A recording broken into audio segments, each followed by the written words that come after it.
इमाम अली ने सदियों पहले एक ऐसी बात कह दी थी जो आज भी सुन के ऐसा लगता है जैसे हमारे लिए ही कही गई हो।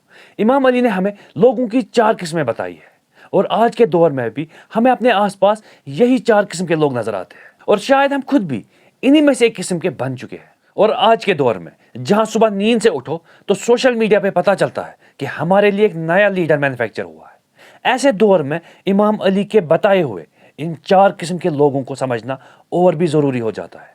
अस्सलामु अलैकुम फ्रेंड्स, मैं वाजिद मिर्जा।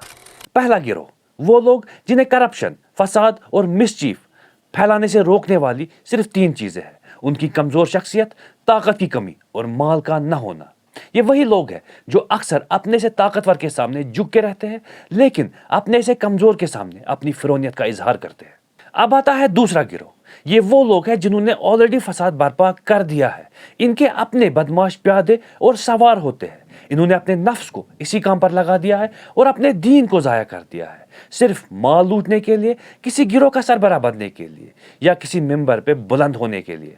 इसके बाद तीसरा गिरोह, ये वो लोग हैं जो नेक काम करते हैं मगर आखिरत के लिए नहीं बल्कि दुनिया कमाने के लिए। ये बहुत काम और कंपोज्ड होते हैं, बज़ाहिर चाल और हुलिये से मुअज़्ज़ज़ नजर आते हैं, अमानतदारी के एतबार से भी लोगों में एक इज्जत कमा ली होती है मगर खुदाई पर्दे के पीछे गुनाह कर रहे होते हैं। दोस्तों, इसके बाद आता है चौथा गिरोह। ये लोग बिल्कुल पहले गिरोह जैसे ही होते हैं लेकिन इनके लिए इमाम फरमाते हैं नफ्स की कमजोरी और वसाइल की कमी ने इन्हें रोक रखा होता है, वरना ये तो दूसरे मुल्कों पे ही चढ़ाई कर देते। अपनी इन्हीं कमजोरियों को छुपाने के लिए ये लोग कनात यानी कंटेंटमेंट का दिखावा करते हैं और दुनिया को तर्क करने वालों के जैसे लिबास से खुद को सजा लेते हैं। इसके बाद इमाम अली फरमाते हैं इन 4 गिरोहों के बाद चंद वो लोग बचे हैं जिनकी आंखें आखिरत की याद और हशर के खौफ से झुकी हुई है। महशर के खौफ से इनकी आंखें अश्कबार हो जाती है। ये दुनिया से अलग थलग है, ये डरे हुए हैं और दुनिया में कुचले गए हैं।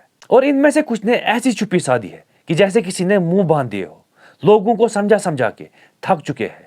इन पे इतना जबर हुआ कि ये दब चुके हैं और इतने मारे गए कि अब चंद ही बचे हैं। दोस्तों, आखिर में इमाम अली हमें नसीहत करते हुए फरमाते हैं इस दुनिया की हैसियत अपनी नजरों में एक तिनके से भी कमतर रखो और अपनी पिछली नस्लों से इबरत हासिल करो इससे पहले कि आने वाली नस्लें तुमसे इबरत हासिल करें। और आगे फरमाते हैं इस दुनिया की बुराई को समझते हुए इससे किनारा कशी कर लो, क्योंकि इस दुनिया ने उन लोगों से भी किनारा कशी कर ली जो इसमें तुमसे ज्यादा इन्वॉल्व थे।